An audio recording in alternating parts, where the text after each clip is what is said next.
Morning all. Let's have a look now at a very interesting game from round 5 between Gawain Jones and Vishy Anand, the current chess world champion. In this game, Gawain kicked off with d4, and we saw after knight f6 an indication this is going to be a hypermodern opening from black. The hypermodern openings are about control of the centre, often inviting white to create a centre for black to demolish it later with counter-attack. We see here after c4 the move g6, and at the moment it is not decided whether this will be a King's Engine or a Gruenfeld defence. And in fact, white's next move is a little bit unusual, but probably gaining in popularity at the moment. The usual move would be knight c3, inviting a Gruenfeld with d5, but this next move is a kind of discouragement of black playing d5, or rather it's without any structural damage which would normally occur with knight c3. For example, on knight c3, a normal Gruenfeld, in this position there's a little bit of structural damage inflicted on white, and black usually puts pressure on the centre like this, with d4 being a focal point. But in this position, with f3 being played here, which is getting to be quite trendy and interesting, d5 is without the structural damage, and we see that in this game continuation. C takes d, and now e4 kicking the knight back, not able to take on anything on c3, just goes back. Okay, so is this already some sort of success for white? Is the centre going to be easily protected?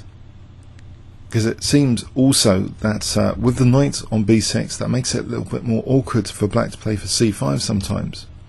We see knight c3, okay, bishop g7, and now protecting d4 with bishop e3. And now after castling, is Vishy asking for a classic hack attack here with moves like h4, h5? Is this really going to be effective? Because this knight's over here, it's not defending the king. Is there some justification of white trying for an onslaught? In the days of Fischer, you often see many Fischer games with such an onslaught really working out well, often ending in wins in less than 30 moves. Can this really be the case against Vishy Anand, the current world champion? Well, we see after queen d2, Vishy striking at the centre with e5, encouraging the pawn to go forward, and it does. And now black naturally undermines with c6, indicating that really if white is going to castle queenside, that maybe this c file is going to be useful for black. Now, white doesn't castle queenside, but does play a very direct attacking move, h4. Okay, and black takes on d5 now. And after e takes d, this departure of the pawn here means that f5 is not even hitting anything. So is this a bad sign for black? Or is black able to use, for example, the f5 square? Is this f plan needed now? It seems rather redundant. It seems as though black should be relying more on piece play here. Okay, we see now knight 8 to d7. What is the purpose of this? Well, the knight might be coming to f6 to stop or discourage h5, but also putting more pressure on d5, forcing white to castle queenside maybe to protect d5. But white gets on with his attack without casting by playing h5. So is this getting to be quite dangerous for black? One perk of the knight being on b6 is that c4 is under control, which means that maybe an option is fg here, because this diagonal is not so easily exploited by white with that knight sitting there defensively for that c4 square. In this position, Vishy decides to play knight f6, inviting hg, which ordinarily to a lot of club players would probably instill us with fear that this h file is being peeled open. Is the king going to be slaughtered? It's going to be one of those games, or is it? Well, hg is played, and now we see the non-stereotypical f takes gc, but f takes g6, but it seems afforded by the fact that the knight's covering c4. that this diagonal is not too dangerous, okay, why not take with this pawn? And it also gives the second row for defense of the bishop. Maybe rook f7 later, maybe a queen move for defending along the second row. We see now knight h3 from Gawain, not minding d5 being chomped, and in fact a bishop c4 here would seem very, very dangerous, because bishop e6, there's now knight g5, so this looks like a bad trap to take on d5. If knight d5, bishop c4 immediately. If knight takes here, maybe knight takes here, leaving bishop c4 at the end of it, and then castling queenside as well, or even just castling queenside. But we'll check that out in the second pass. It seems clear that it's dangerous to take on d5 here. Vishy instead plays a seemingly very, very logical pawn sacrifice. Now, to extend the scope of the bishop, he plays e4. And it seems these dark squares are a bit vulnerable, e5 in particular. F takes e4, and now this g4 can be used as a pivot. So knight g4, threatening to get that dark square bishop. And of course the bishop can't go to h6 now, it's also defending h6. So without the dark square bishop, is white going to be really vulnerable on these dark squares? Not only that, look at this blasting rook down here. Okay, the move bishop f4 is played, which seems, at the moment, it seems white's not in too much trouble, is not falling apart immediately. It seems, because bishop c3, we can take the pawn. We've also got the knight defending the bishop in any case, so maybe even taking the queen is possible. So tactically, how vulnerable is white here? Well, knight e5 intensifies the pressure on white, and it seems a juicy knight position, that e5 square. All black has invested in so far to get his position is a pawn, and it seems c4 might be really interesting to use at some point as well here.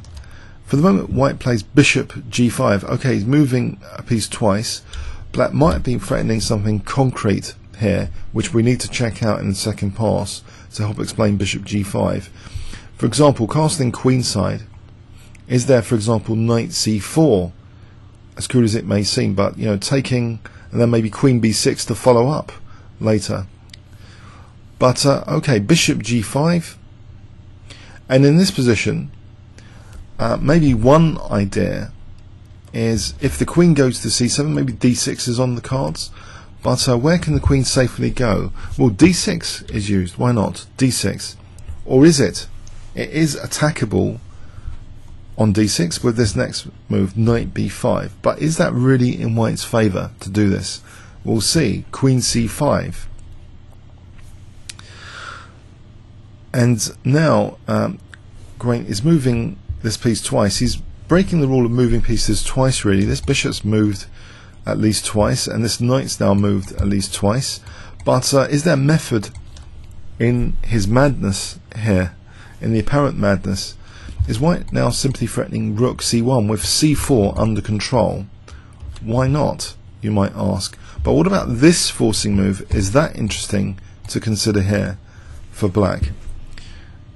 It seems as though black has active aggressive pieces, and in fact the move bishop takes h3 is made use of here. Okay, what is going on, you might ask?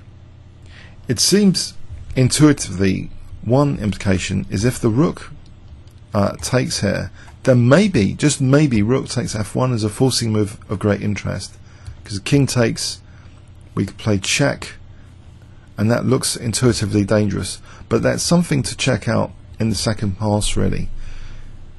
So if white cannot take here because of, like this, because of at the moment, because of knight f3 check, that would be embarrassing. So this is a difficult position, surely. Okay, well,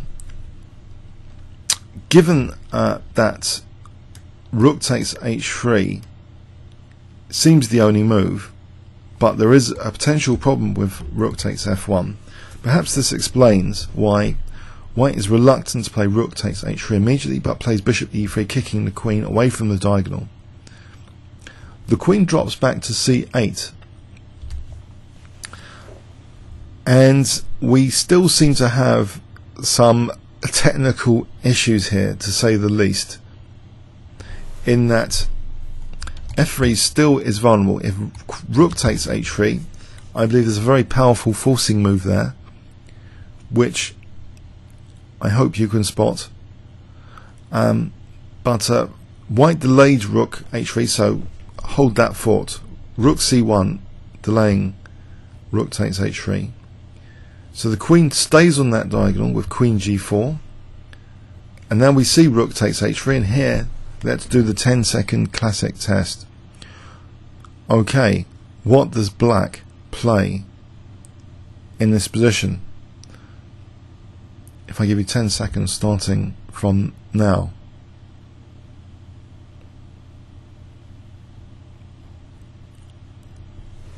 Okay, unfortunately for white, queen takes h3 does still expose this knight f3 check, and that's the game continuation. G takes, now knight f3 check, so Vishy's won an exchange for the pawn.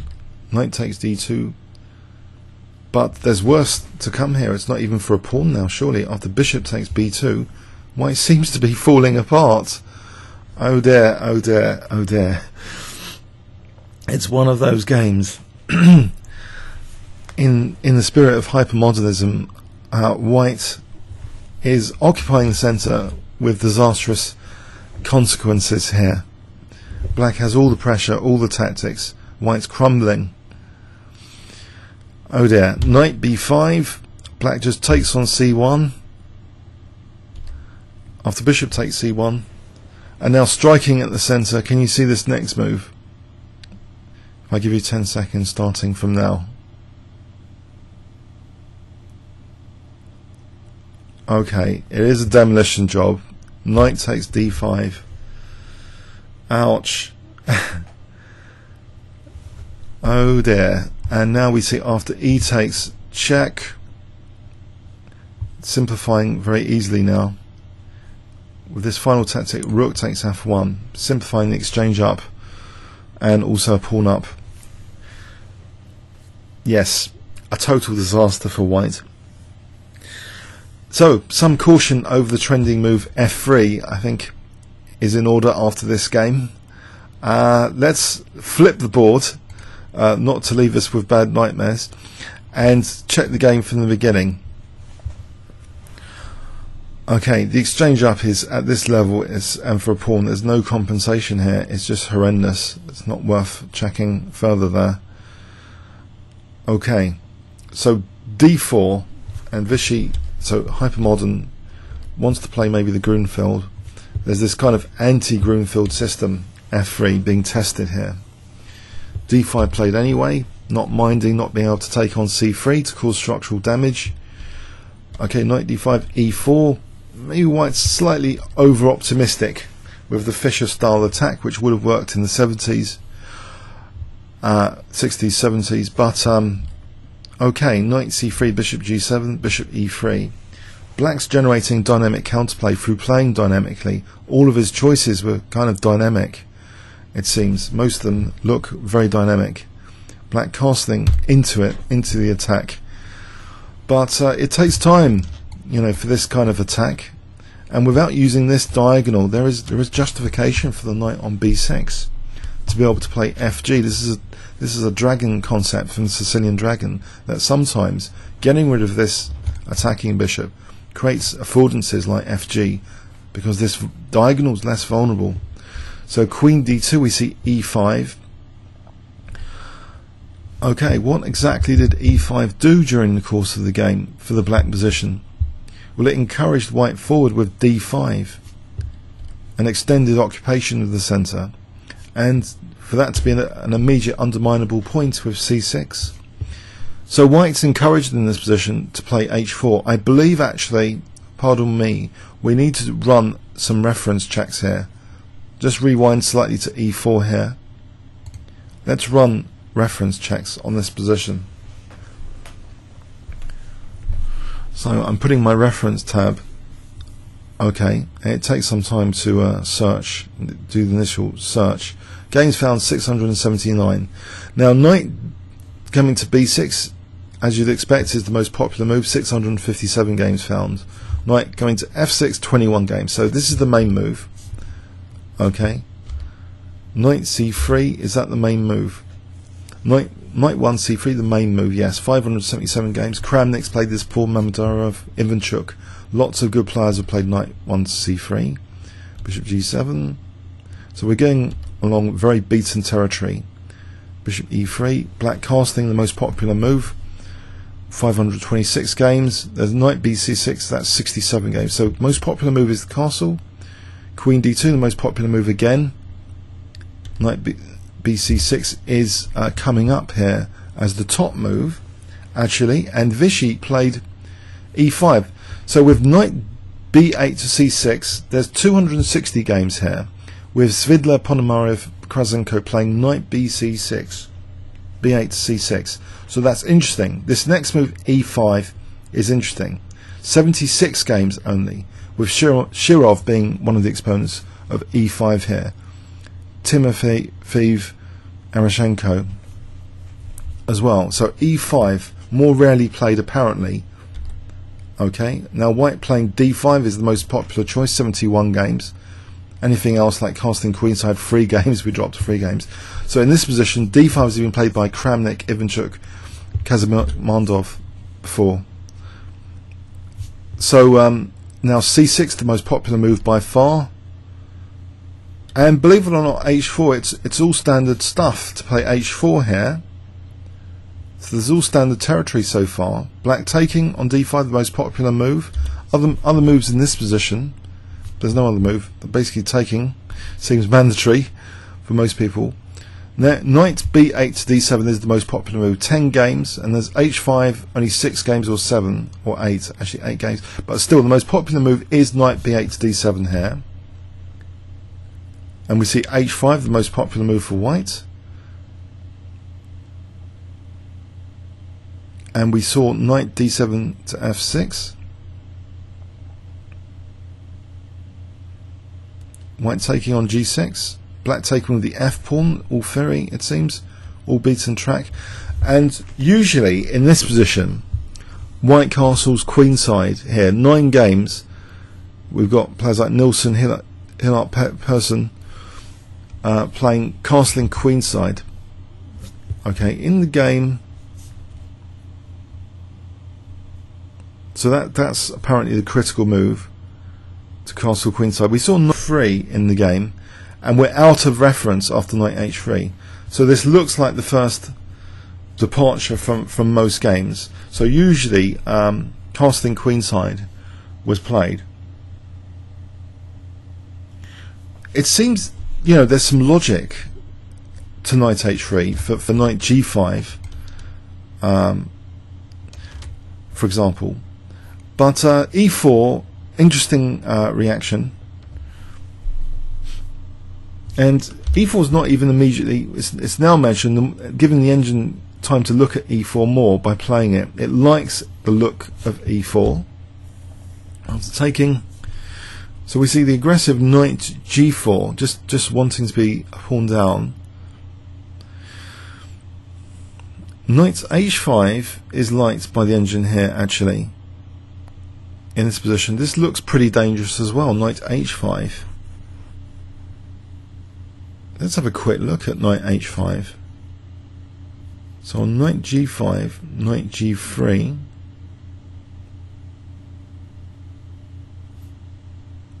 It looks as though black is doing nicely here, actually. So if the rook goes there to keep hold of f1, could take on f1. Take on f1 here. Play knight c4. Where is this leading? It's leading to bishop h6. Ouch! And where does this lead after knight e6? Bishop takes, queen takes. And in this position, queen b6, we've got threats like rook f8. This looks pretty strong. Pretty strong stuff. This position, if white's forced to sack the queen,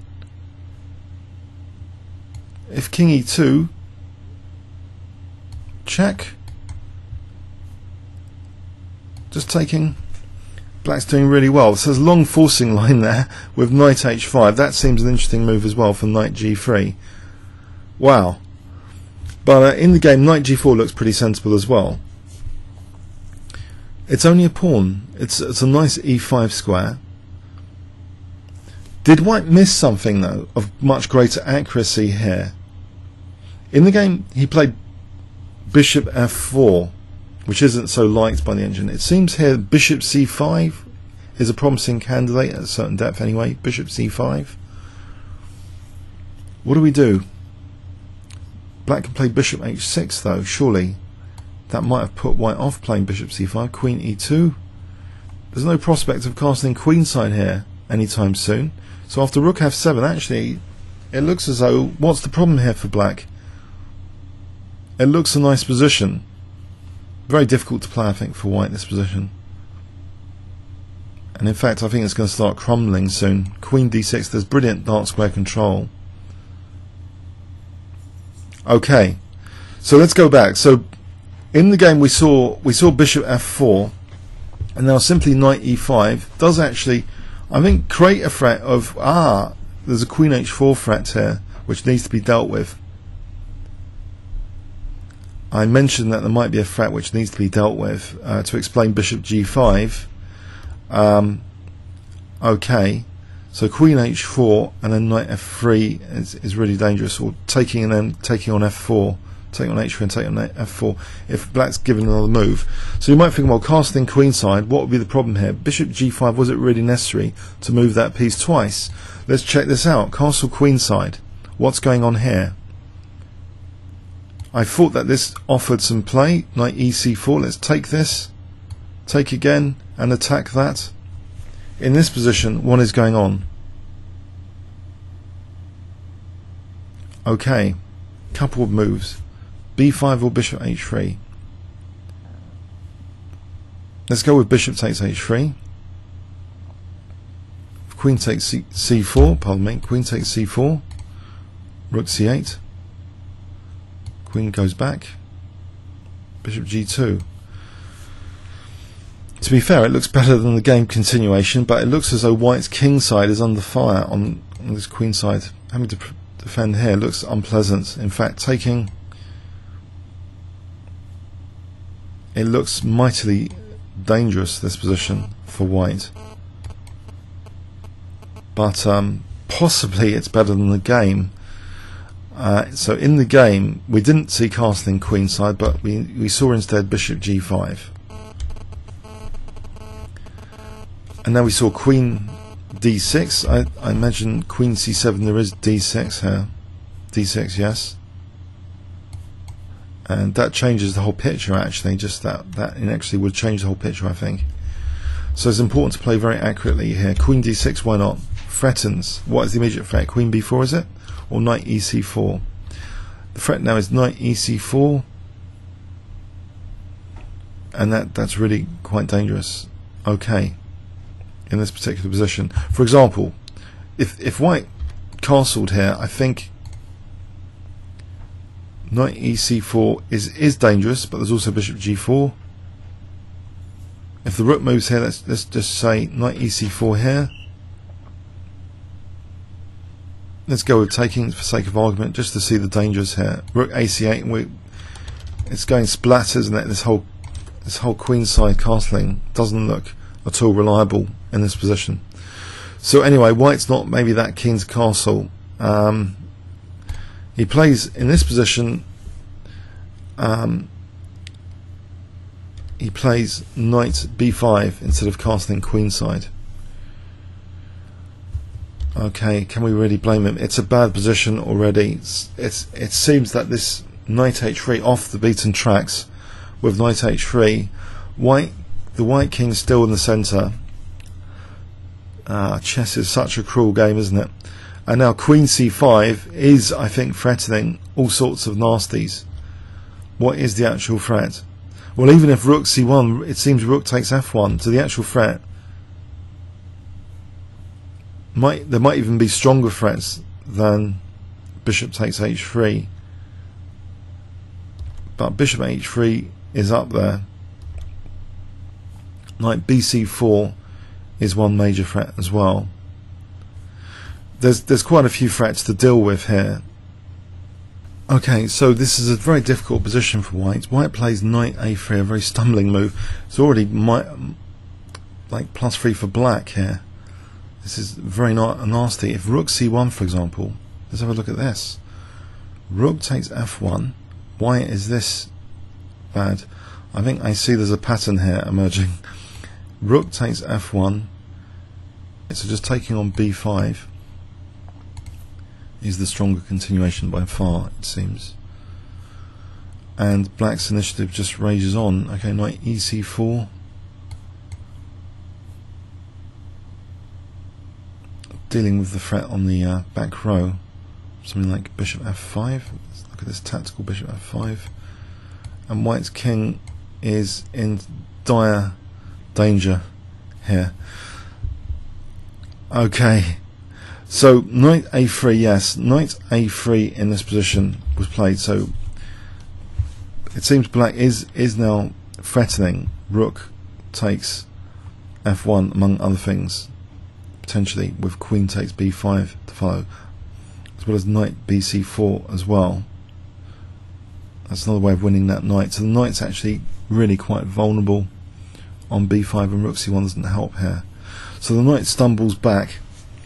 And this is just awful now. Bishop takes h3. But let's check this out, why rook takes h3 is not possible.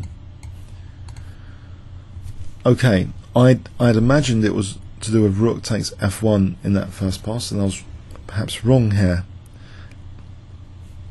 Unless rook takes f1 is a reasonable move. No, the idea here is seemingly knight bc4. Let's go with knight bc4, attacking the queen. Black hasn't invested in an exchange or anything by playing bishop takes h3. It just seems so powerful, as though he might have done. He's got a very dangerous position here. So let's go with knight takes c4, knight takes c4. There is a slight problem though with g1 here. If bishop takes c4, forget queen takes c4, queen g1 check here, and then rook f2 check. And where does the king want to go? Let's check on d2 there. So say king e3, rook f1, discovered check. Now check here, it's pretty nasty. Queen d4 check.